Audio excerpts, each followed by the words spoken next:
Great. Thanks so much, Dina. I wanted to chat with you all a little bit this morning, afternoon, about the benefits of participating in First Forward. As you all know, we selected our first cohort of First Forward institutions just a few months ago now, and actually were able to open the process a little earlier to give you all a bit more time to dig into your applications. And so there are many, many benefits of participating in First Forward, and I think the institutions that are currently engaged in the experience are having a fun time. They're having a great time. They're finding networking opportunities and opportunities for professional development. But there are also some larger benefits of participation for thinking from an institutional perspective.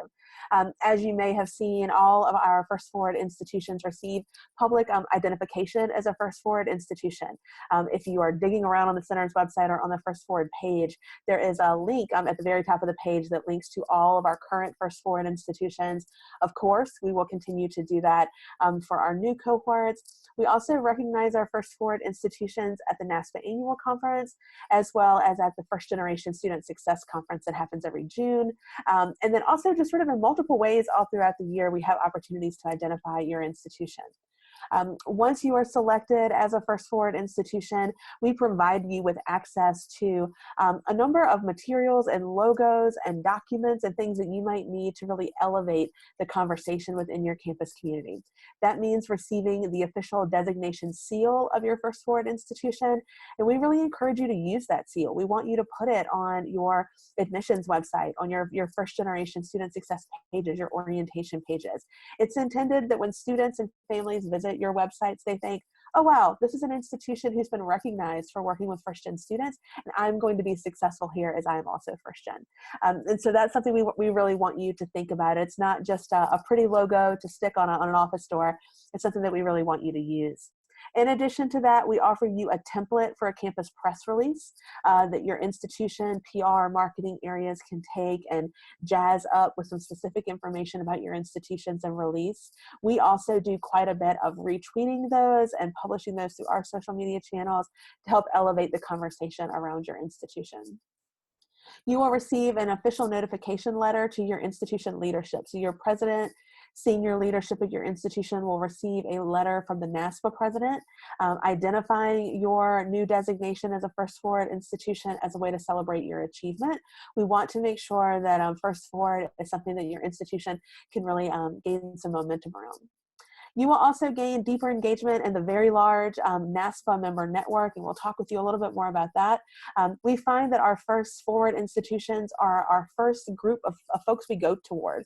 When we have new ideas and new initiatives, they receive the first look access at new reports from the center. They often comprise some of our committees for different initiatives that we're doing through the center and through NASPA as a whole. So we really look toward our First Forward institutions for other opportunities outside of First Forward as well. As Dina mentioned earlier, this program is all about networking and getting you to know your community of peer institutions and those who are doing this good work right alongside you. And so not only will you be able to engage with the new cohort of first generation First Forward institutions, but you will also have an opportunity to get to know the 80 institutions that we selected in our first cohort, as well as what we call our regional communities. And I'm going to talk with you more about regional communities in just a moment.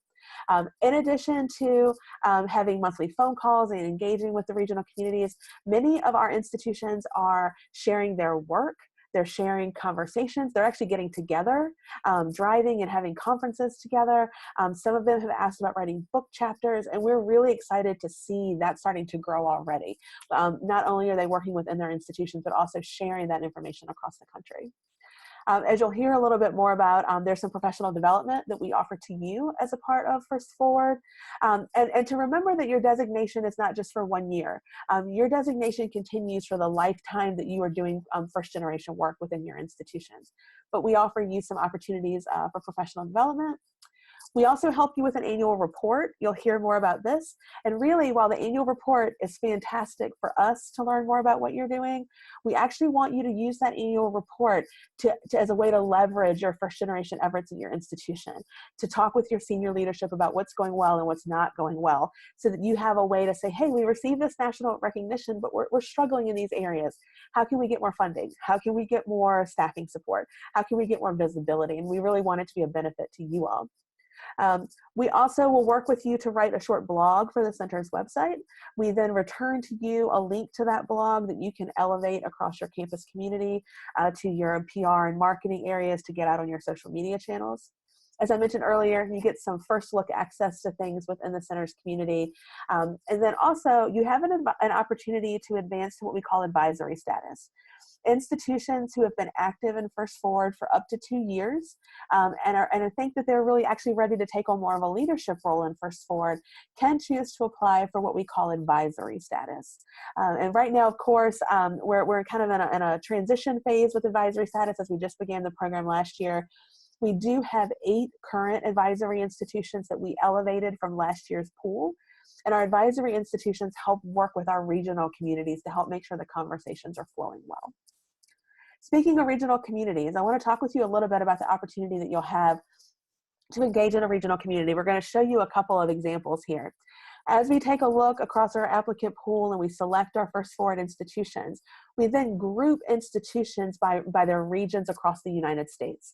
And the 80 institutions really represent a wide gamut of institutional sizes and types and initiatives. And these institutional communities get to do a few things together. They get to participate in an event in June that we have as a part of our First Generation Student Success Conference, where they get to meet in person and have some time to get to know each other. They then participate in monthly phone calls where they're talking about what's happening at their institution. They troubleshoot together. So these are some of the communities that actually drive. In the Mid-Atlantic community in particular, one of the very first things they decided to do last year was get together. They wanted to have an institution host everyone, and they got together to just talk First Gen. Certainly not a requirement, but some of the exciting things that come out of these communities. So you'll see here our Mid-Atlantic regional community, everyone in this group, from folks out in Tennessee to Pitt Community College. You'll see that the University of North Carolina at Chapel Hill has a small asterisk here by their name. That denotes them as our advisory institution for that regional community. So our folks at UNC Chapel Hill lead those monthly conversations just to make sure everyone's getting on the calls and staying on track and answering questions as a part of the program. Dina's also pulled together, you'll see here, we have our Great Lakes regional community. So bringing together a number of institutions across the country with North Central College leading our Great Lakes region. And I think we have one more example to show you over the Southern California Pacific West community. Again, private public institutions. El Camino College, a 2-year institution, leads that particular regional community. And they have a lot of fun together. One thing to note, though, is that you're not tied just to this regional community. You have access to all of the institutions within First Forward. We just kind of group you together because you're often navigating, one, the same time zone, but also you're navigating maybe the same state or regional politics. You may be pulling students from the same areas. So sometimes your conversations are a little easier because you're thinking within a particular context. But we do know that folks are talking across the country as well, across all of the institutions. So wanted to give you a snapshot there. We have, I believe, 8 regional communities up and running with the first cohort.